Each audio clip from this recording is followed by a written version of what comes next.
Na semana passada, a gente falou, na verdade, sobre a primeira reencarnação de Shlomo. Na verdade, foi toda uma introdução sobre o que aconteceu com a vida de Shlomo, que é Salomão. Hoje a gente vai ver duas reencarnações dele, e na semana que vem nós vamos ver mais duas. E com isso eu creio que a gente encerra essa questão, pelo menos das reencarnações dentro da Torá. Com isso, nós começamos aqui a questão do rei Salomão, que vai reencarnar no profeta Imiahur, que é o profeta Jeremias. Então, a gente sabe que o profeta Jeremias, ele viveu na época da destruição do primeiro templo. Foi ele que avisou, através de muitas profecias, que se caso eles não mudassem a sua conduta espiritual em relação a Deus, né, eles seriam capturados pelo rei da Babilônia, que era Nabucodonosor, né, e ele iria destruir Jerusalém e também destruiria o templo sagrado. E essas más notícias que ele trazia a todo momento fez com que Jeremias fosse odiado e rejeitado por todos os judeus, inclusive pela sua própria família. Mas tudo isso, quanto mais ele trazia as profecias, quanto mais ele falava o que ia acontecer e eles não aceitavam, ele continuava avisando sobre a destruição do templo e também do cativeiro que aconteceria. Um dia, Jeremias ele entra no pátio do templo e ficou diante da multidão. Ali em Jerusalém, ele começou a implorar para que eles mudassem seus caminhos, para que o templo não fosse destruído. Então ele começou a pedir para que as pessoas se aprofundassem mais na Torá, que elas tivessem mais sinceridade com Deus, elas pudessem tentar buscar suas midotes. Tudo isso que estava acontecendo ali dentro do povo de Israel era justamente por causa dessa desconfiguração que estava havendo na alma do ser humano. E nessa época, na época do templo, era uma época onde tudo era muito elevado. As tribos estavam reunidas, 12 tribos estavam reunidas, e o nível espiritual daquela época era muito, muito superior ao do segundo templo, que só tinha 2 tribos. E com isso, ele dizia que se realmente as pessoas se voltassem para Shem, e realmente se as pessoas se colocassem diante a Torá, e se eles realmente buscassem de coração as suas retificações, haveria um tempo de paz. Mas, como podemos observar, ninguém ouviu. Com essa insistência tão grande que ele tinha de ficar falando sobre essas questões que iriam acontecer, ele foi levado para a prisão pelos reis de Israel, que consideravam ele um falso profeta e desmoralizador do povo de Israel. Então, imagine um profeta do porte de Jeremias no meio do povo de Israel, aquele pessoal tudo vestido de talite, aquela santidade toda, falando, vocês não estão no nível de manter esse templo em pé, não estão no nível de segurar as espiritualidades. Vão estar tendo acusações lá nos céus. Os tribunais celestes estão trabalhando, está vindo aí o cativeiro e está vindo a destruição do templo. Na verdade, o que o profeta ele estava tentando fazer, Jeremias, ele tentava fazer, era reparar o dano que começou quando ele era o rei Salomão. Ele mesmo disse na sua profecia, estou desapontado com esse templo desde o dia que foi construído. Quem fala isso é o Jeremias, no capítulo 32, 31. A gente viu isso na aula anterior. Deus se desagradou com o templo desde o dia que ele foi inaugurado. Portanto, o profeta Jeremias, que é a reencarnação de Shlomo, tentou salvar o templo de seu próprio descendente. Olha que coisa incrível. ele deita lá com a rainha de Sabá, e aí ele tem um descendente chamado Nabucodonosor, e agora esse descendente, esse erro que ele tinha feito lá atrás, agora vem e se torna aqui na frente um inimigo do povo de Israel. E a reprovação que fazia ao povo por ter caído assim tão baixo na idolatria, foi porque ele permitiu que suas esposas fizessem as primeiras idolatrias dentro de Israel. Então, nesse sentido, existe uma profecia direta do profeta Jeremias. Está lá em Jeremias 44:15, em relação aos homens, pedindo-lhe que reprovassem suas esposas por conta da idolatria. Com isso, o profeta Jeremias pretendia reparar o fato de que não havia repreendido as suas esposas idólatras quando era o rei Shilomon. Infelizmente, o profeta Jeremias não conseguiu e o templo foi destruído por Nabucodonosor. Um erro que ele cometeu lá atrás.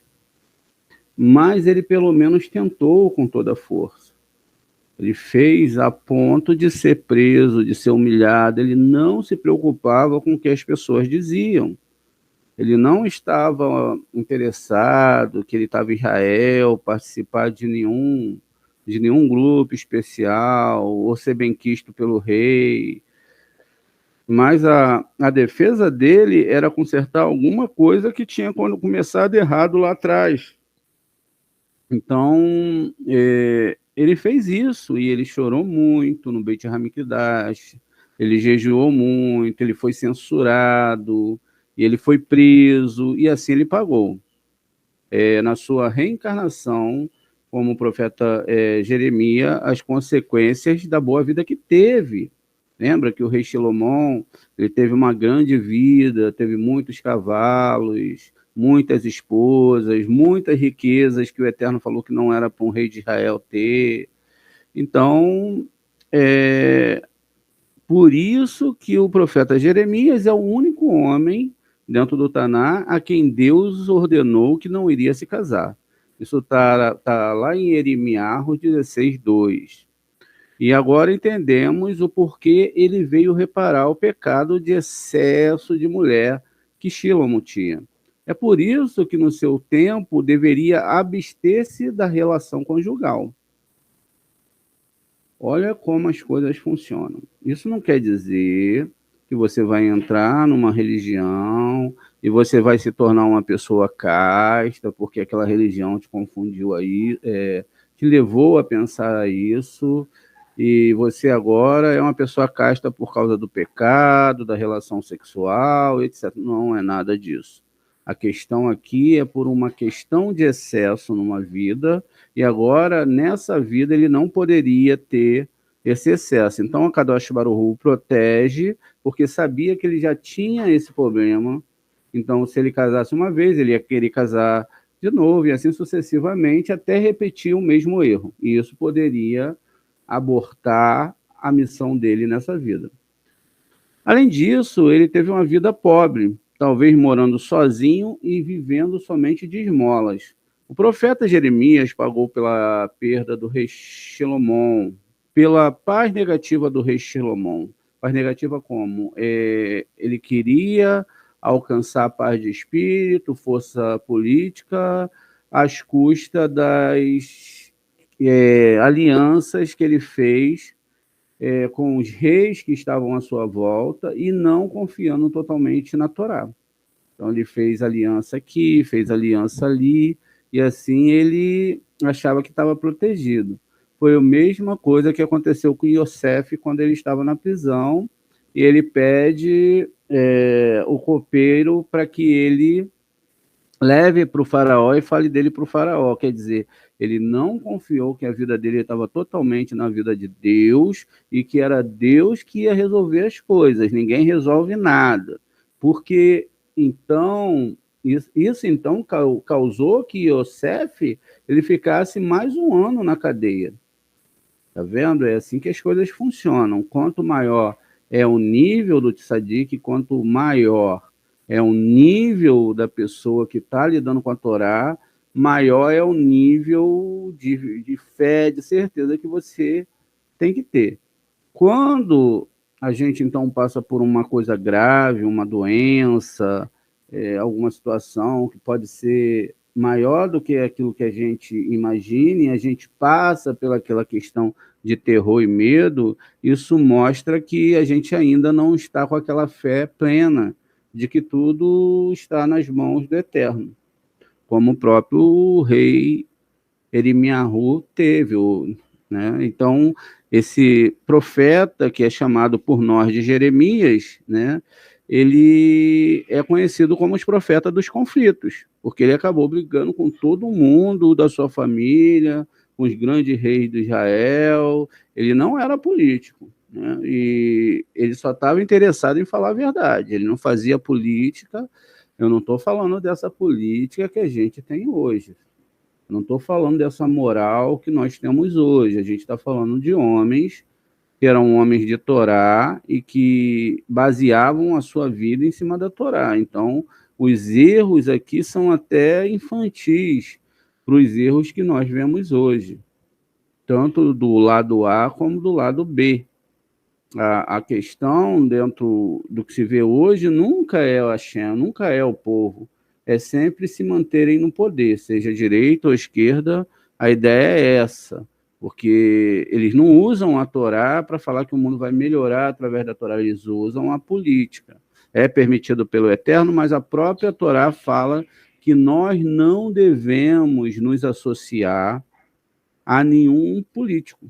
É o que a Torá fala, não se apegue aos dirigentes do povo, para que vocês não possam errar, como Shlomo errou com a política, e agora ele tenta acertar aqui como um rei, como um profeta Jeremias, mostrando que a fé dele era total em Hashem, ainda que isso tenha trazido para ele muitos dissabores.